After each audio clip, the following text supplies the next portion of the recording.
अब आजको श्लोक 25वां श्लोक पहिले श्लोकलाई सुनौ अनि अलिकति निर्वाणको कुरो गर्ने। लभन्ते ब्रह्म निर्वाण मृषयः क्षीणकल्मषाः छिन्नद्वैधायतात्मानः सर्वभूतहिते रताः। पदच्छेद। लभन्ते ब्रह्म निर्वाणं ऋषयः क्षीणकल्मषाः छिन्नद्वैधा यतात्मानः सर्वभूतहिते रताः। बहुत मीठो श्लोक छ। ब्रह्म निर्वाणम लभते, लभन्ते ब्रह्म निर्वाणम।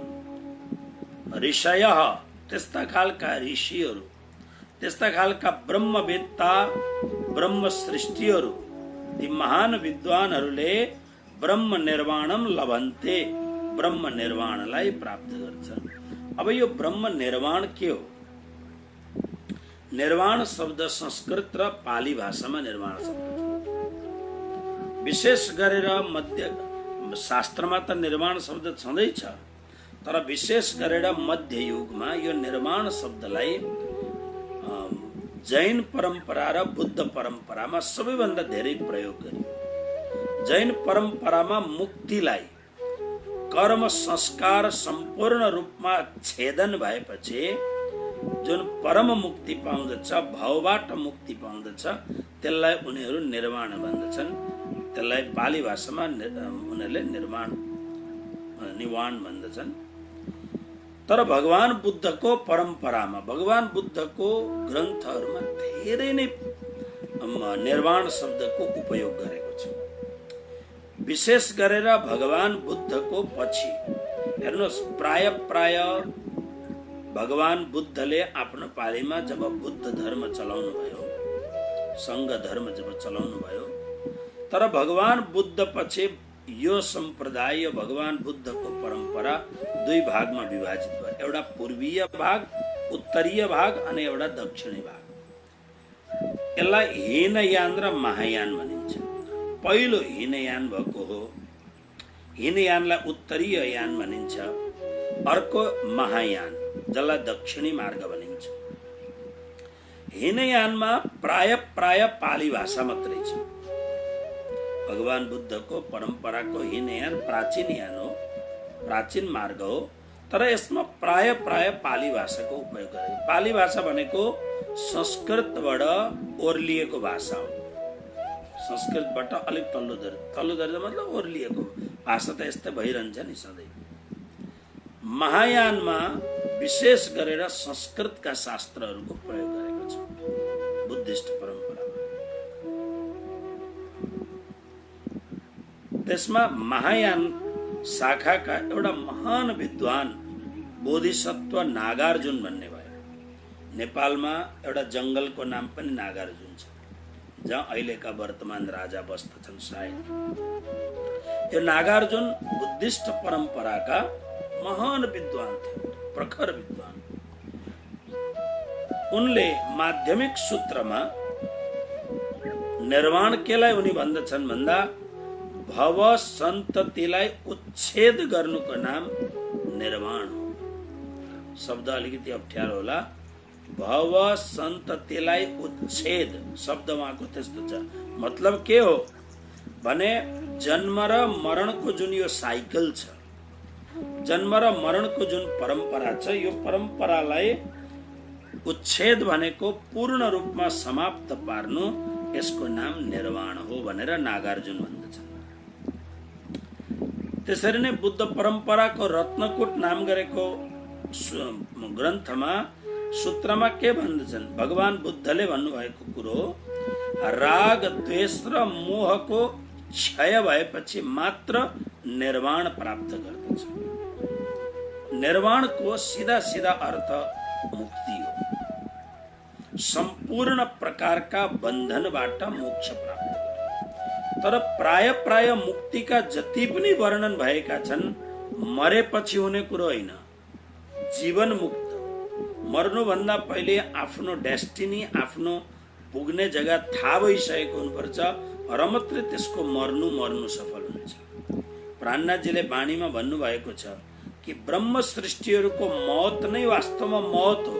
कस्तो मौत भने उनीहरू मर्दैनन्, उनीहरू त परमात्मासँग यति एकाकार भएका हुन्छन्, मात्र यो शरीर छोड्यो अर्को सच्चिदानन्द शरीरमा फेरि भित्र उपलब्ध भएर परमात्मासँग एकाकार हुने।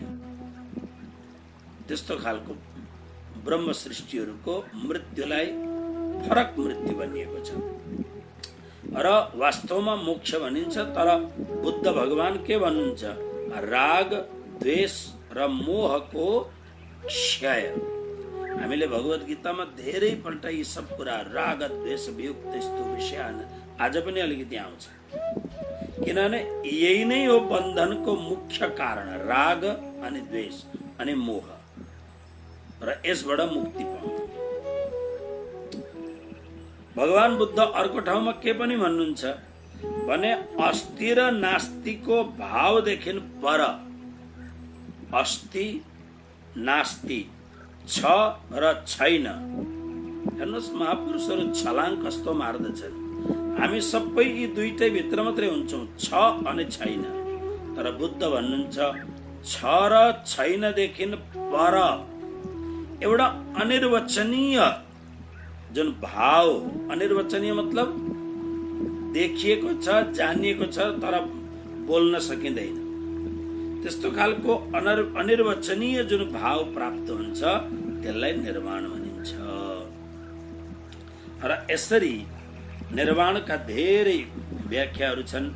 तपाईहरुलाई मैले रामायणमा पनि एकपल्ट निर्वाण शब्द, रामायणमा निर्वाण मतलब संस्कृत साहित्यमा निर्वाण शब्दको खूब प्रयोग गरेको छ। उत्तरकाण्डमा निर्वाण शब्द भगवान शंकरको स्तुतिका लागि प्रयोग भएको छ, एउटा ब्राह्मणले प्रयोग गरेको। त्यसकारणले विप्रेण हरतोषय लेखेको छ।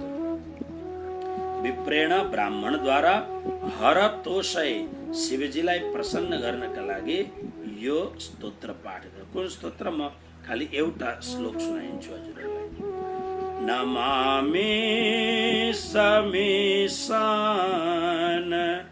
निर्वाण रूपं विभुं व्यापकं ब्रह्मवेद स्वरूपं निजं निर्गुणं निर्विकल्पं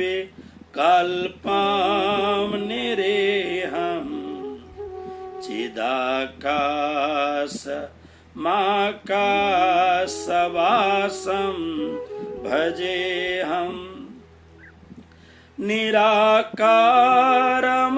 निराकारमोङ्कार कालं तुरीयं गिराज्ञानगोतीतमीशं गिरीशं करालं महाकाल कालं कृपालं गुणागार संसार पारं भजे नतोऽहं नमामि समीशान निर्वाण रूपं विभुं व्यापकं ब्रह्मवेद स्वरूपम।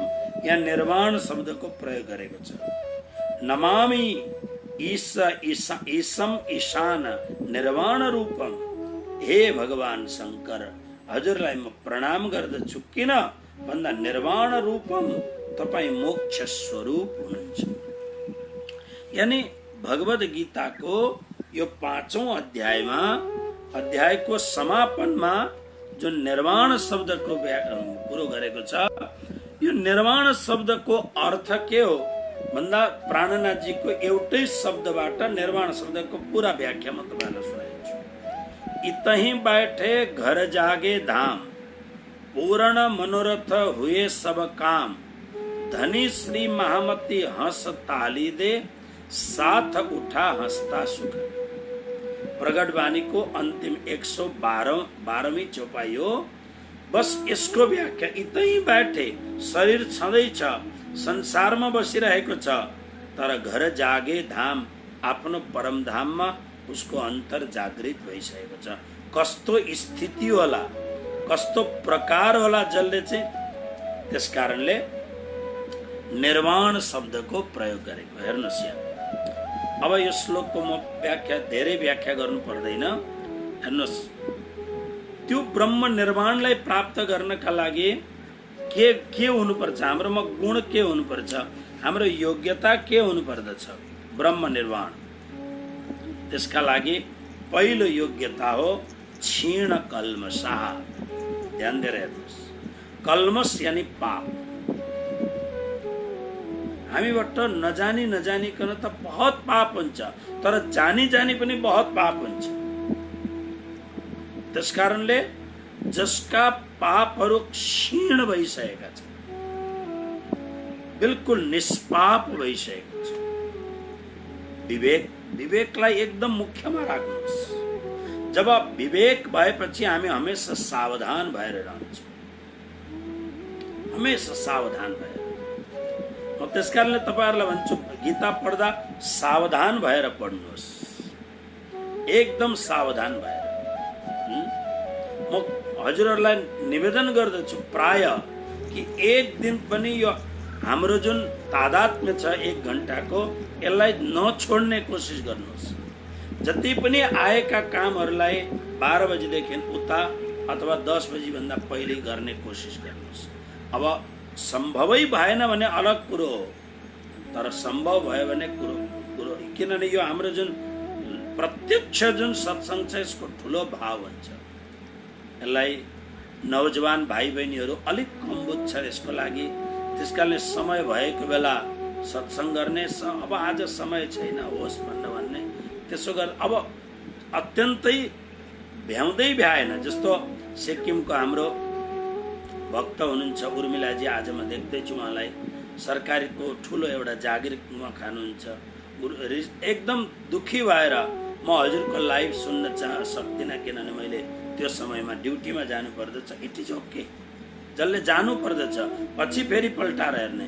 तर सम्भव जो हुन्छ भने कोसिस गर्ने यो 1 घण्टाको समय हामीले आफ्नो लागि राखौँ। यसले मलाई फाइदा केही पनि हुँदैन, मलाई फाइदा पनि छैन, नुकसान पनि छैन। मलाई म त नदी बगे झैँ, झरना बगे झैँ म त आफू बगिरहेको छु।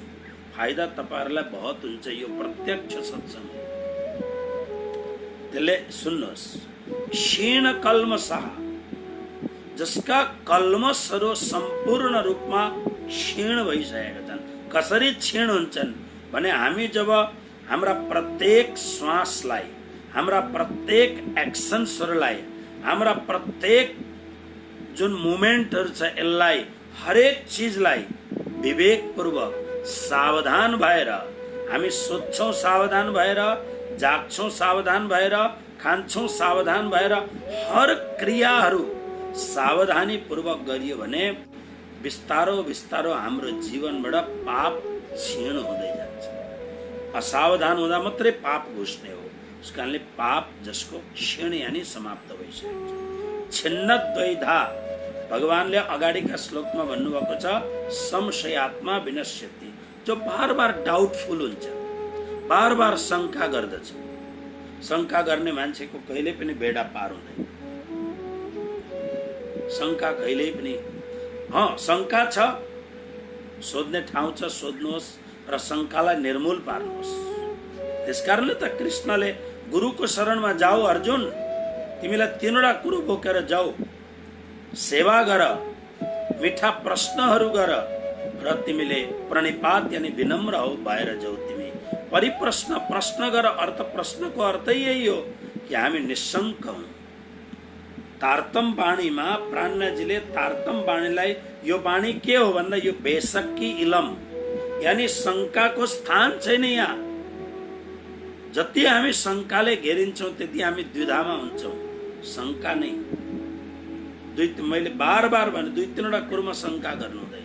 त्यसकारणले छिन्न द्वैधा, द्वैधा माने 2 प्रकारको बुद्धि हो कि होइन, कि हो कि होइन, कि आज मन लागेको छैन, गीता पढौँ कि नपढौँ, कि त्यही गीताको टाइममा एकदम राम्रो भन्दा राम्रो पिक्चर या सिरियल आयो, अब फेसबुकमा छँदैछ, गुरुजी हाम्रै हुनुहुन्छ, पढौँला न, फेरि फेरि गीता पढेर भयो कि 2 घण्टा पिक्चर हेर्ने मस्त एकदम आनन्दले। Okay, that's good. ओके, यस्तो खालको डाउटफुल यदि दिमाग भयो भने बहुत बहुत गाह्रो हुन्छ। छिन्न यतात्मानको अर्थ हो जसले आफ्नो मनलाई सधाएको छ। बेकाबु घोडा छैन, लगाम लागेको घोडा छ, आफ्नो अधीनमा छ मन।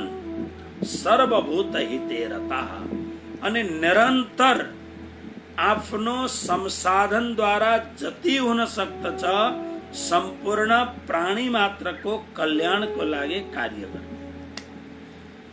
केही गर्न सकिँदैन भने मानसिक रूपले सम्पूर्ण प्राणी मात्रको कल्याणको चाहना गर्ने।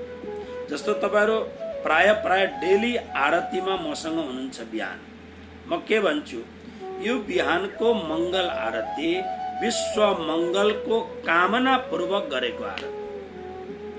अब हामी कोरोनाको उपचार गर्नका लागि हामी जान्दैनौँ।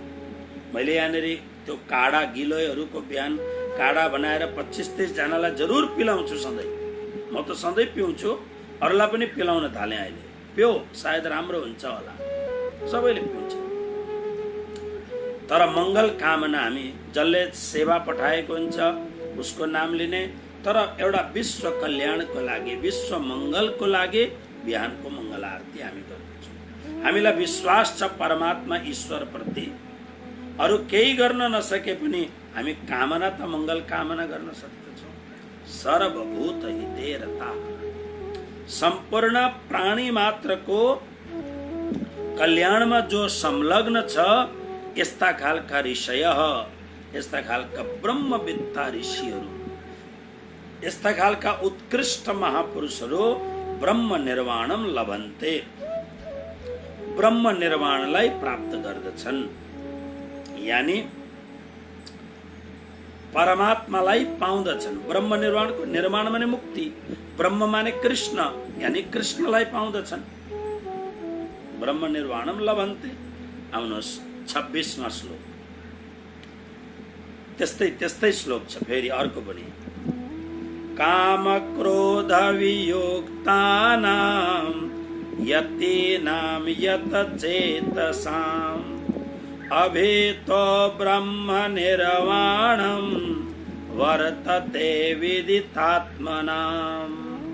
अब हेर्नुहोस् ब्रह्म निर्वाण कसरी पाइन्छ। अर्को सूत्र, काम क्रोध वियुक्तानां, काम र क्रोधबाट जो सर्वथा रहित छ, यानी कामनाले वशीभूत बनाएको छैन। र अस्ति हिजोको पाठमा हामीले पढ्यौं, काम क्रोध भवम वेगम, काम क्रोधको आवेगलाई सोडौं जसले सहन गर्न समर्थ छ। यी दुईटा, लोभलाई बहुत महत्त्व दिएको छैन, तर काम विषय प्रतिको अतिशय आवेग, वासना प्रतिको अतिशय आवेग, क्रोध, यसबाट जो शान्त छ, सर्वथा रहित, यत चेतसाम, जसले आफ्नो मनलाई एकाग्र बनाएको छ, विदितात्मनाम, जसले स्वस्वरूपको साक्षात्कार गरेको छ। यानी जसलाई प्राणनाथजीले भन्नुभएको छ, पहले आप पहिचानो रे साधो, पहिले आफूलाई चिन। आफूलाई चिनेर जो आत्मामा अधिष्ठित छ, जसलाई हामीले दोस्रो अध्यायमा स्थित प्रज्ञा भने, स्वस्वरूपमा आफ्नो आत्मानन्दमा जो मस्त छ, आफ्नो आफूलाई जसले चिनेको छ। अनि आफूलाई चिनेको मान्छेले त आँखा चिम्लेपछि परमात्माको साक्षात्कार गर्छ। नभए आँखा त चिम्ल्यो, तर आँखा चिम्लेर खालि कालो मात्र देखिन्छ, अरू केही देखिँदैन। यतिनाम, यस्ता खालका परम ज्ञानले प्राप्त भएका योगीहरूका लागि अभितः, यो निर्वाण शब्दको पनि कृष्णले प्रयोग कस्तो गर्नुभएको छ। अभितः चारैतिरबाट ब्रह्म निर्वाणम वर्तते, उसका लागि ब्रह्म निर्वाण उसका लागि तयार रहन्छ।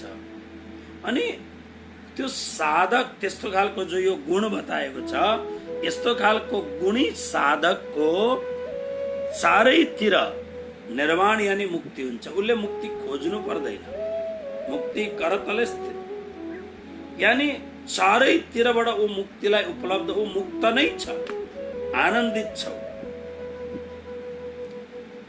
आउनुहोस् अब अलिकति 6औं अध्यायमा प्रवेश गर्नु छ। 6औं अध्यायमा आत्मसंयम योग र यसमा विशेष गरेर ध्यान कसरी गर्ने इत्यादि कुरो बताएको छ। त्यसको मंगल प्रारम्भ 5औं अध्यायको अन्तिममा श्री कृष्ण गर्नुहुन्छ। हेर्नुहोस्, यो दुईटा श्लोकलाई सँगै पढौं। स्पर्शान कृत्वा बहिर्बाह्यास चक्षुश्चैवान्तरे भ्रुवोः प्राणापानौ समौ कृत्वा नासाभ्यन्तरचारिणौ यतेन्द्रियमनोबुद्धिर्मुनिर्मोक्षपरायणः विगतेच्छा भयः क्रोधो यः सदा मुक्त एव स। यो हाम्रो गीतामा मुक्तको उकार आएन छ, मुक्त भएछ, त्यसलाई मुक्त शब्द बनाउने है। यः सदा मुक्त।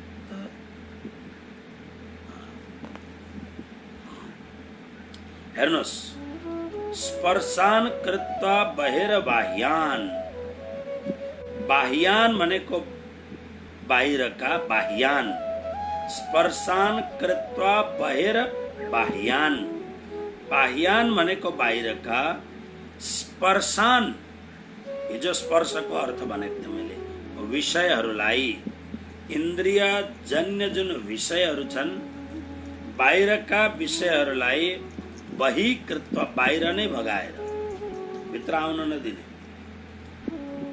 बाहिरका स्पर्शान यानी विषयहरूलाई बहिर्कृत्वा, बाहिर गरेर, अनि अब के गर्ने भन्दा ध्यानको विधि बताउनुहुन्छ। चक्षु भनेको आँखा, जुन दुईटा आँखा छन्, यो आँखाको दृष्टि, अनि यो नानी जुन छ नि, आँखाको नानी नै भन्छ होला, यो जुन आँखाको जुन लेन्स छ आँखा, यसले के गर्ने भन्दा भ्रुवो हो।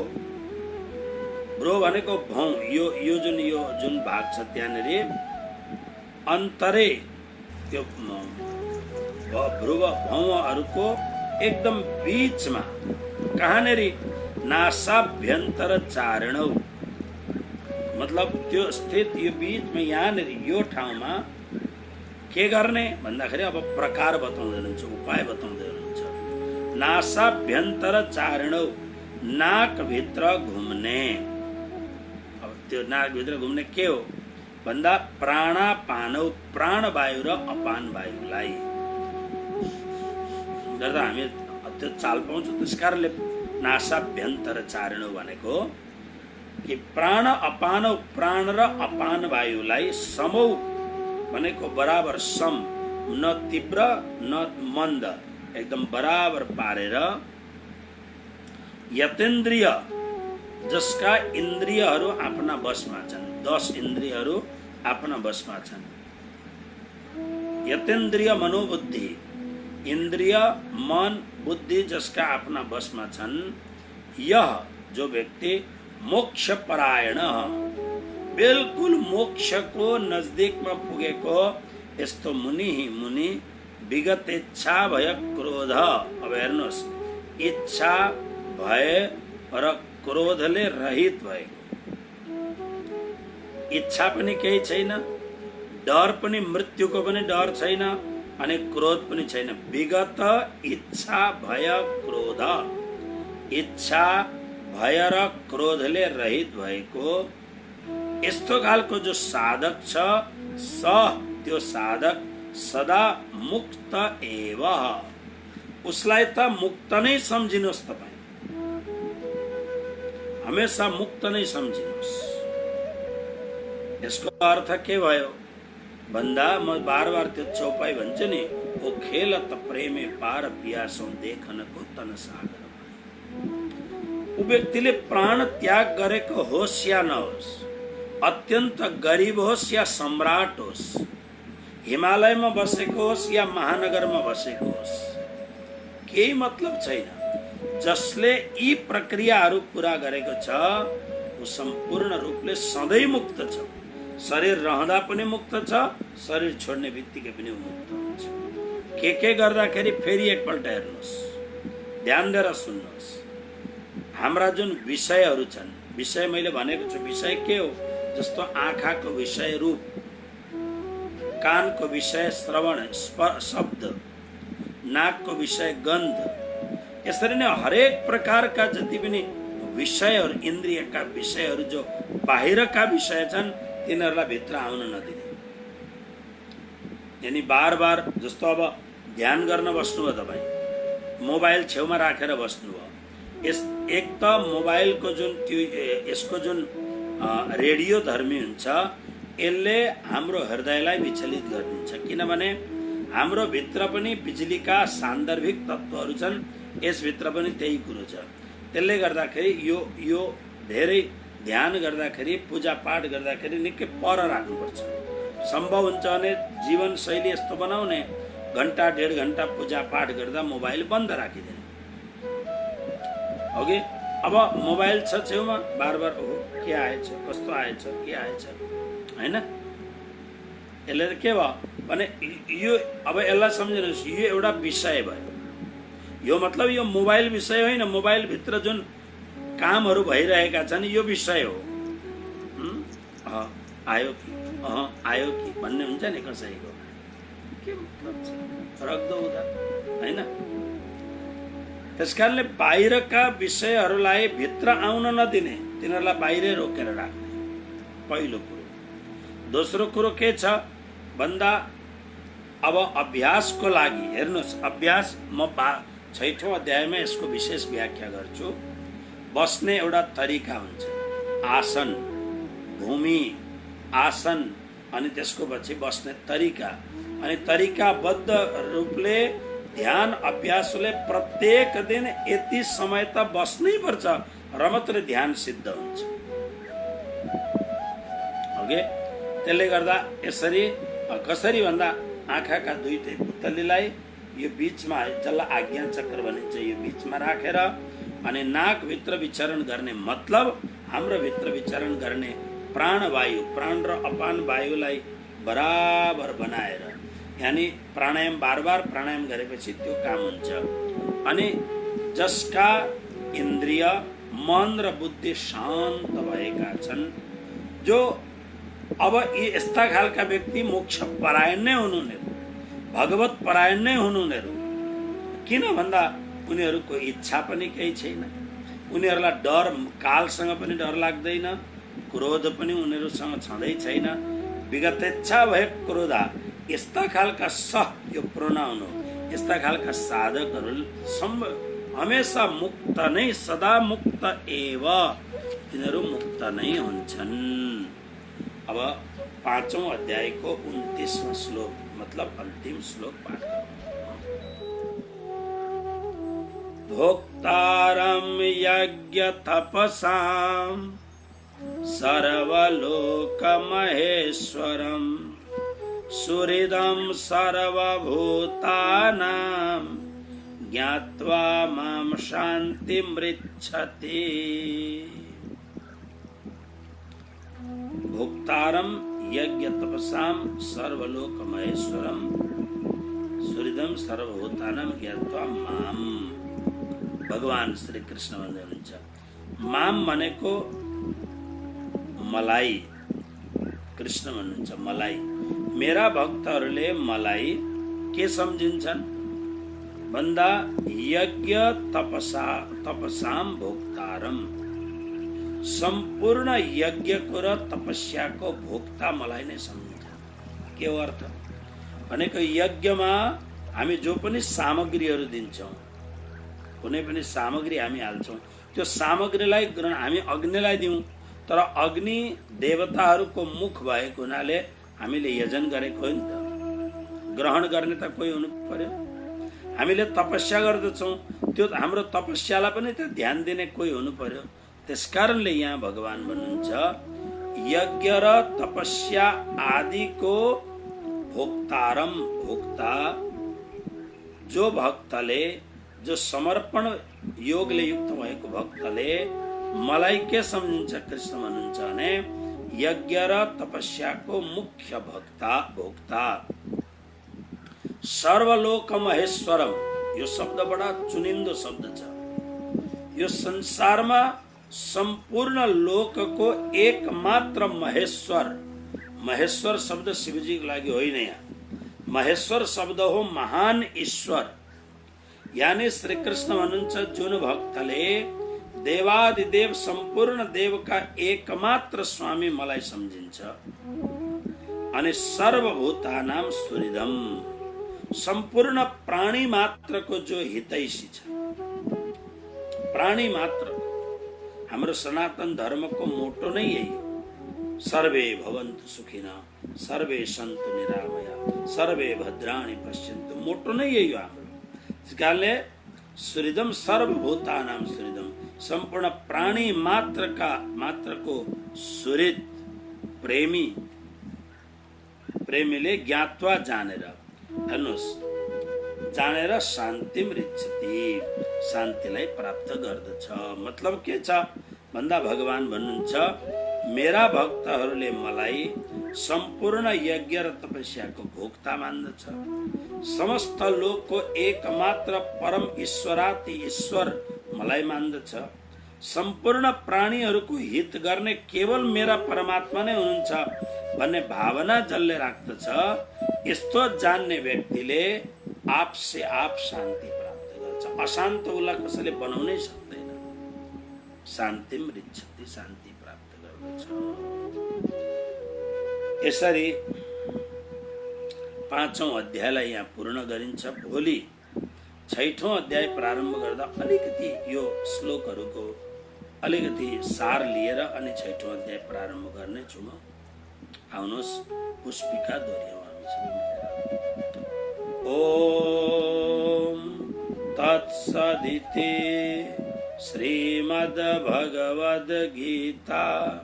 सोपनिषत्सु ब्रह्म विद्यायां योगशास्त्रे श्रीकृष्णार्जुन संवादे अर्जुन विषाद योगो नाम पंचमो कर्म संन्यास योगो नाम पंचमोऽध्यायः। कर्म संन्यास योग। अब यो 5औं अध्याय पूरा भयो र अब सुरु हुन्छ आत्मसंयम योग। 6औं अध्यायमा आत्मसंयम योग। प्रणाम। कृष्ण कन्हैया लाल